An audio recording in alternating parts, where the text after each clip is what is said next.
अगर आप लोगों को भी पार्ट्स ऑफ स्पीच में परेशानी है तो you are on the right video. अगर आप भी बेसिक इंग्लिश के लिए कोई अच्छा प्लेटफॉर्म ढूंढ रहे हैं तो भी आपके लिए ये प्लेटफॉर्म सबसे ज्यादा बेस्ट होने वाला है। अगर आप कहें मैडम हमने तो आपकी प्रीवियस वीडियोस नहीं देखी है, नहीं भी देखी है, तो भी आप आज की इस प्रैक्टिस वीडियो को देख लीजिए और बेसिक इंग्लिश के पार्ट्स ऑफ स्पीच के सभी क्वेश्चंस आप आज से अभी से लगाना सीख जाएंगे। तो बिना किसी टाइम वेस्ट किए चलते हैं हमारे। अब मैं आपको बता दूं ये जो प्रैक्टिस सीरीज है वो हमारी पार्ट्स ऑफ स्पीच की है और मैं चाहती हूं कि आप सभी इनको आंसर करें और आपने कितने आंसर कर पाए वो मुझे कमेंट में लिखें। तो पहला हमारा क्वेश्चन है the honest man was rewarded। देखो इंग्लिश सीखने के कई तरीके हैं। आप इंग्लिश को होलिस्टिक अप्रोच से सीखिए। मैडम ये होलिस्टिक अप्रोच क्या है? होलिस्टिक अप्रोच का मतलब ये है पहले हम सेंटेंस सीख लें, उस सेंटेंस को फ्रेम कर लें अपने ब्रेन में, ताकि अगर आपको कोई ये बोलने के लिए भी कह देना कि सेंटेंस का मतलब क्या है, या फिर अगर आपको कहीं बताना पड़ा कि एक ईमानदार व्यक्ति को रिवॉर्ड दिया गया, फिर आप कैसे बोलोगे? तो आप चारों तरफ से सोच के चले। ऐसा नहीं कि हम नाउन सीख रहे हैं अभी बस नाउन ढूंढना है कुछ भी हो जाए, ना बेटा ऐसा नहीं होता है। The honest man was rewarded, यानी जो ऑनेस्ट मैन है उसको रिवॉर्ड दिया गया था। तो इसमें जो ऑनेस्ट वर्ड है वो क्या है? क्या वो नाउन है, क्या वो प्रोनाउन है, या वो वर्ब है, या वो एडजेक्टिव है? तो मैडम हमें पता ही नहीं है कि नाउन क्या होता है, प्रोनाउन क्या होता है, एडजेक्टिव क्या होते हैं। तो देखो नाउन, सबसे पहले इसको आप तोड़ना स्टार्ट करो। मतलब मैडम ये रिवॉर्डेड है ना, ये तो वर्ब है। वर्ब क्यों है? क्योंकि एक्शन वर्ड है। अब देखिए मेरी बात, ऑनेस्ट मतलब मैम ये नाउन तो नहीं है। अगर ये नाउन नहीं है तो ये है हमारा एडजेक्टिव। मतलब क्यों? क्योंकि एडजेक्टिव्स जो होते हैं वो डिस्क्राइबिंग वर्ड होते हैं, डिस्क्राइब करते हैं। एडजेक्टिव को अगर अपन हिंदी में देखें तो इनको विशेषण कहते हैं। बात ये आती है कि आखिर ये विशेषता बताते किसकी हैं, किसको डिस्क्राइब करते हैं। अगर आप एक सिंपल लाइन को ध्यान रखेंगे कि एडजेक्टिव जो है वो डिस्क्राइब करते हैं हमारे नाउन या प्रोनाउन को, तो फिर आपके लिए चीजें थोड़ी सी अच्छी हो जाएंगी। जैसे नाउन क्या है, मैन क्या है? मैन हमारा नाउन है। मैन क्या है? क्योंकि noun is the name of a person, place, animal और थिंग। ठीक है, तो ये मनुष्य जो है वो हमारा नाउन है। दुनिया में जितनी भी चीजें हैं जिन्हें आप देख सकते हैं, छू सकते हैं, महसूस कर सकते हैं, वे सभी क्या है? हमारी नाउन है। और नाउन को डिस्क्राइब करने वाले वर्ड, नाउन की विशेषता बताने वाले वर्ड कि आखिर ये नाउन है कैसा है, स्वीट है, शोर है, टॉल है, शॉर्ट है, ऐसी विशेषता बताने वाला। ये मेरा कोट है, ब्लैक है, ब्लू है, गुड है, बैड है, ये सारी क्वालिटीज आखिर कौन बताता है? तो नाउन की क्वालिटी बताते हैं हमारे एडजेक्टिव्स। एडजेक्टिव नहीं होता है, एडजेक्टिव होता है। और एडजेक्टिव्स जो होते हैं वो हमारे नाउन को डिस्क्राइब करते हैं। अब देखो क्यों ऑनेस्ट क्यों है? ईमानदार, यानी इस आदमी की, इस नाउन की विशेषता क्या है? ईमानदार होना। तो it describe the noun man, और यह एक विशेषण है। अच्छा मैडम तो एक बात बताओ मुझे, इसमें क्या कोई वर्ब है? ठीक है, उन्होंने पूछा नहीं है हमसे, बट इसमें वर्ब है, वर्ब इसमें है। प्रोनाउन इसमें है? नहीं मैडम प्रोनाउन तो नहीं दिख रहा है। क्यों प्रोनाउन क्यों नहीं है? आगे प्रोनाउन का क्वेश्चन आएगा तो मैं वहां पर इसको और थोड़ा सा एक्सप्लेन कर दूंगी। अब नाउन के भी कई प्रकार होते हैं। प्रॉपर नाउन है, कॉमन नाउन है, कलेक्टिव नाउन है, एब्स्ट्रैक्ट नाउन है। लेकिन अभी मैं सिर्फ इसमें ये पूछना चाहती हूँ, क्या ये आपको पता है ये नाउन है? क्या आपको पता है ये एडजेक्टिव है? क्या आपको पता है कि ये प्रोनाउन है? बस इससे ज्यादा कुछ नहीं। फिर मैं आपको प्रॉपर नाउन सिखाऊंगी, फिर प्रॉपर अपन नाउन के ही क्वेश्चन लेके आएंगे। बेसिक इंग्लिश है ये, अगर आ गई यहां से नहीं सीख पाए तो बहुत मुश्किल है आपके लिए, क्योंकि मैं उन बच्चों को इंग्लिश सिखाना चाहती हूँ जो रियल में इंग्लिश सीखना चाहते हैं, बट वो हेजिटेट होते हैं कि अगर मैंने ये पूछ लिया कि मैडम हमें तो एडजेक्टिव ही पहचानना नहीं आता है तो हमें बड़ी परेशानी हो जाएगी। तो यहाँ पर आप बिल्कुल खुल के इंग्लिश पढ़िए। अगर आपको इंग्लिश की ई भी नहीं आती है तो भी आप मुझे ज्वाइन करे रहिए। 200% श्योर हूं कि बेसिक इंग्लिश आप यहां से सीख कर ही जाएंगे। She danced gracefully, gracefully. अब देखो मैडम, पहले तो मैं आपको टाइम दूंगी कि आप जरा इसके बारे में सोचो, थोड़ा सा सोचो। शी मतलब वह, ही इस्तेमाल होता है लड़के के लिए, शी इस्तेमाल होता है लड़की के लिए। मैडम इतनी छोटी बातें क्यों बता रही हैं आप? क्योंकि क्या पता कोई बच्चा ऐसा बैठा हो जिसको नहीं पता हो। तो शी डांस्ड मतलब नाची। अब देखो नाचती है कि नाची, डांस के साथ ईडी लगा है, इसका मतलब पास्ट है। तो शी डांस्ड ग्रेसफुली, कैसे नाची, कैसे नाची? ग्रेसफुली। शी डांस्ड ब्यूटीफुली, बहुत सुंदर से। She moved her body beautifully, मतलब जब वो डांस कर रही थी। She expressed their her emotion by dance, उसने पूरे अपने इमोशन जो है वो डांस से ही बता दिए। तो शी ग्रेसफुली, इतने ग्रेस के साथ वो नाची। कहां पर? On the stage. अब इन्होंने इसको काला पीला कर दिया है। अब ये जानना चाहते हैं कि ये जो ग्रेसफुली वर्ड है ना, ये आखिर क्या है।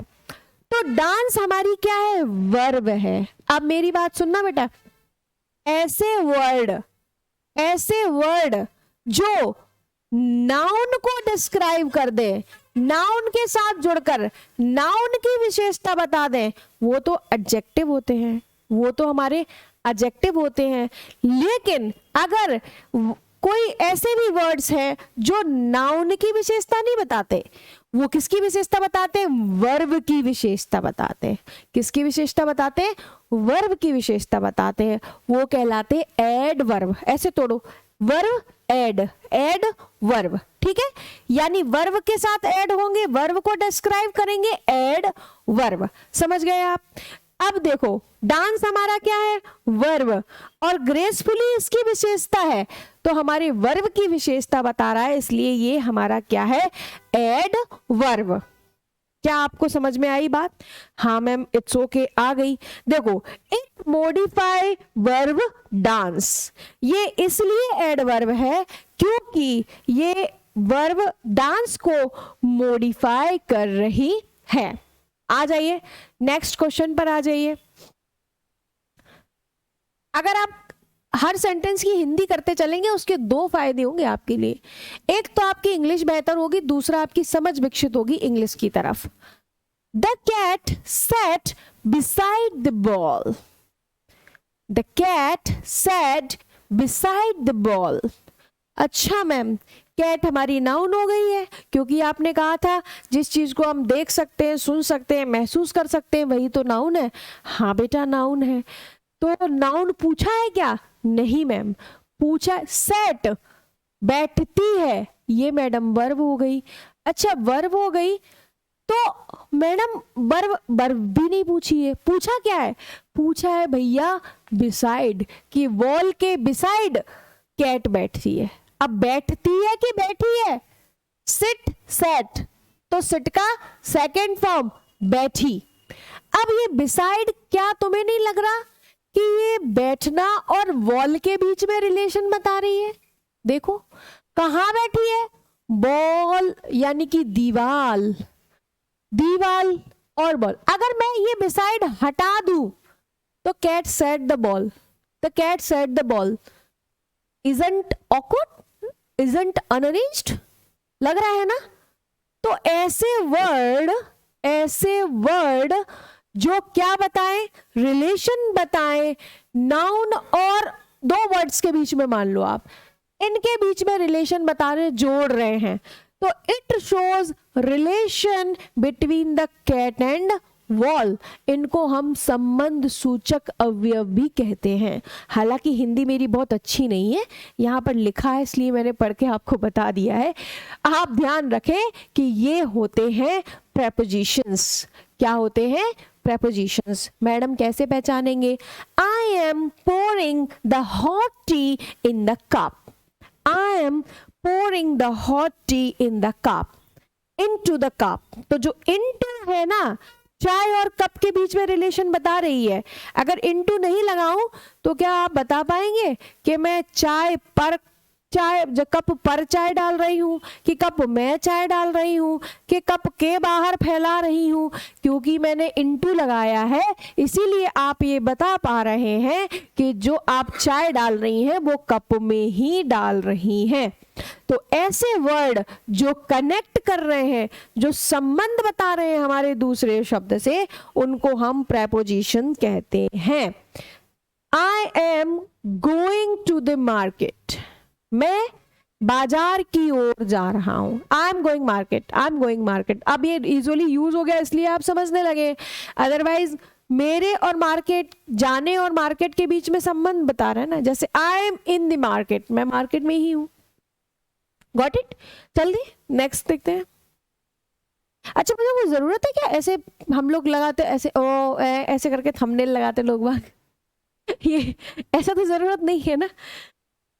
We hurt himself while playing, मतलब he hurt himself while playing, उसने खेलते हुए खुद को चोट पहुंचा ली।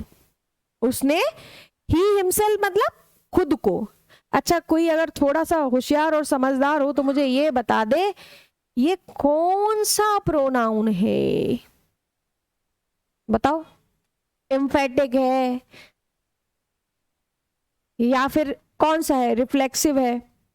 एक्चुअली ये होता है कि जो एम्फेटिक प्रोनाउन और जो रिफ्लेक्सिव प्रोनाउन होते हैं वो ऑलमोस्ट सेम लगते हैं, तो उसमें कहीं ना कहीं हम लोग बहुत कंफ्यूजिंग होते हैं। तो जब हम प्रोनाउन पढ़ाएंगे तब बताएंगे। वैसे होता ये है कि जब डूअर का जो एक्शन का एफर्ट है वो डूअर पे ही पड़ रहा है, सब्जेक्ट पर ही पड़ रहा है, तो वहां पर सीधा हमारा एम्फेटिक हो जाता है और वो एक अलग व्यू है। बट अभी कंफ्यूज नहीं होते हैं, अभी देखते हैं ये है क्या।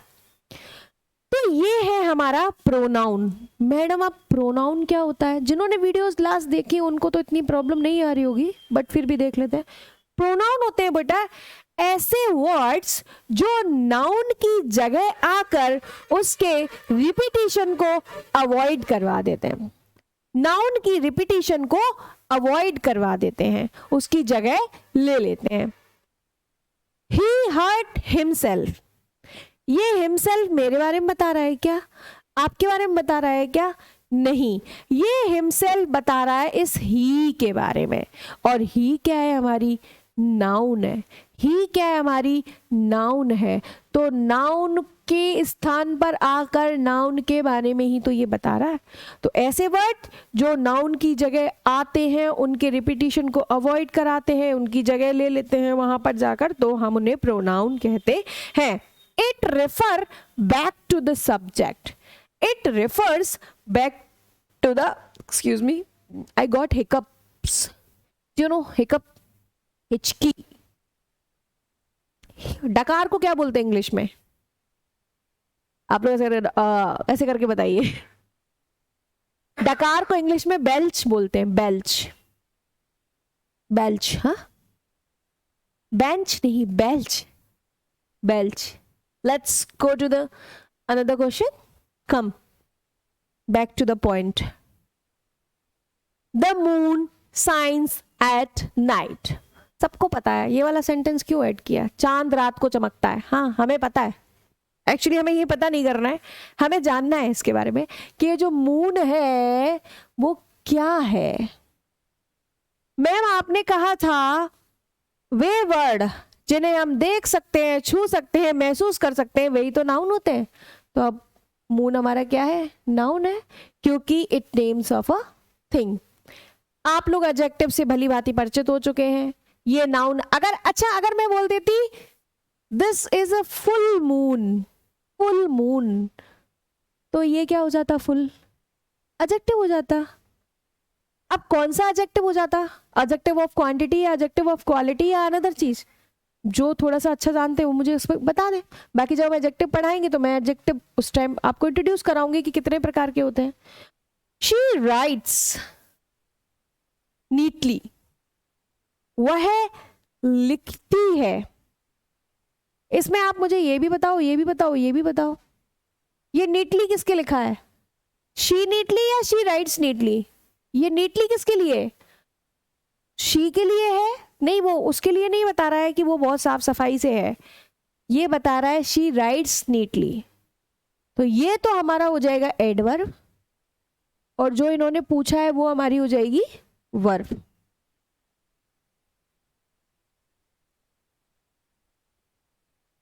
It shows an action. Verb क्या होते हैं? जो हमारे एक्शन वर्ड होते हैं। अगर आप थोड़े से और समझना चाहें तो जिन शब्दों के अंत में ना आता है, खेलना, कूदना, सोना, चमकना, है ना, भागना, दौड़ना, 92%, 99% वो वर्ब होते हैं, है ना। Okay, here is a slide. The beautiful flower bloomed in the garden.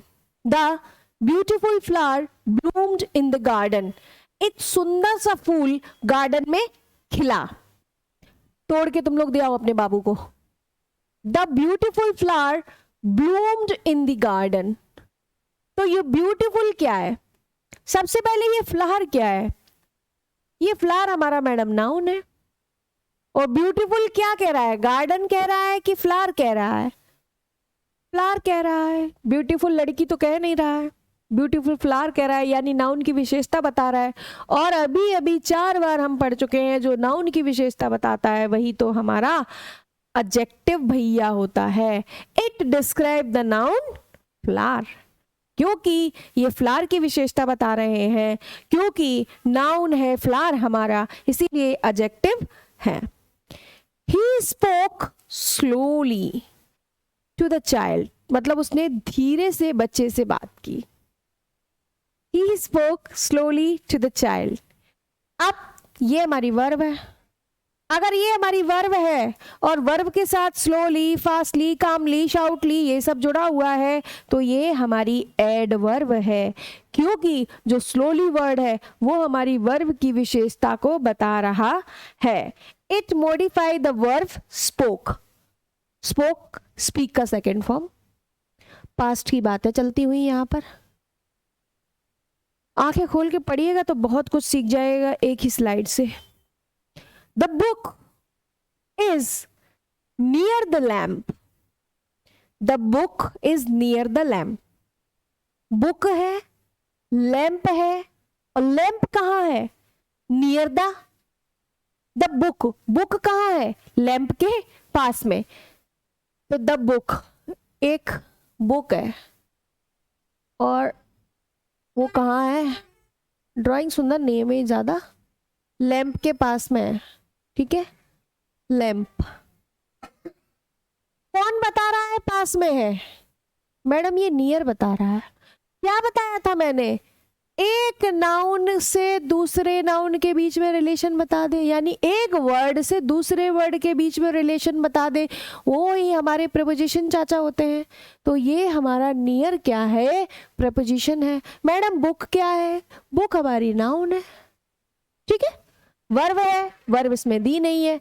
Madam ये क्या है? ये वैसे तो हेल्पिंग वर्ब है, और वैसे तो वर्ब के 3 काम होते हैं, लिंकिंग वर्ब भी होती है, मेन वर्ब भी होती है, बट वर्ब पढ़ेंगे तब जानेंगे हम।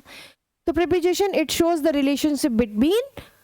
Relation between the book and lamp. चलो, she blamed herself for the mistake. उसने खुद को ही जिम्मेदार ठहराया। क्या करें, सामने वाला नहीं मानेगा तो अंत में यही सोचना पड़ता है, तो उसने भी बेचारी ने यही किया। She blamed herself for the mistake. Herself, my self आया था अभी, हरसेल्फ आया है, किसके लिए आया है? जी मैडम नाउन के लिए आया है, और नाउन की जगह आका है या नाउन को रेफर करता है, ऐसे वर्ड ही तो हमारे प्रोनाउन कहलाते हैं। ऐसे वर्ड ही तो हमारे प्रोनाउन कहलाते हैं। क्या मैडम इस सेंटेंस में कहीं आपको वर्ब दिख रही है? हाँ बेटा, ब्लेम्ड हमको दिख रही। ब्लेम्ड मतलब होता है अपने आप को दोषी ठहराना, दोष लगाना, ठीक है। तो प्रोनाउन है it refer back to the subject. अब तो आप लोग सीधा डेफिनेशन सुना लेंगे। The stars twinkle twinkle twinkle little star, सुनिए ना आपने। The stars twinkle at night, चमकते हैं। तो स्टार्स क्या है? हाँ ma'am, the name of a person, place, animal और थिंग। यूनिवर्स की जितनी भी चीजें हैं सब नाउन ही तो है, तो ये हमारी नाउन है। ये आपको लग सकता है ऐसा कि बहुत सिंपल है और आपको लग सकता है कि बहुत बेसिक है, तो डेफिनेटली ये हमारी जो वीडियो है वो बहुत बेसिक बच्चों के लिए है। जो इंग्लिश में रियली इनको इंग्लिश का डर है उसको दूर करने के लिए एक प्रैक्टिस वीडियो है। आपको भी बहुत सारी चीज़ें मिलेंगी। एडवांस के लिए आप थोड़ा सा वेट कर सकते हैं, आगे इसको हम एडवांस में ही कन्वर्ट करेंगे। ही रन्स वेरी फास्ट, भैया ही रन्स वेरी फास्ट, दौड़ा बहुत तेज। रन्स क्या है? दौड़ना, क्या बोला था? दौड़ना, खेलना, खाना वर्ब होती है, तो ये हमारी वर्ब है। So thank you so much and stay tuned for the next upcoming videos. ये बेसिक लेवल से इंग्लिश ग्रामर चल रही है, यहाँ नहीं सीखोगे तो कहाँ सीखोगे? Stay tuned.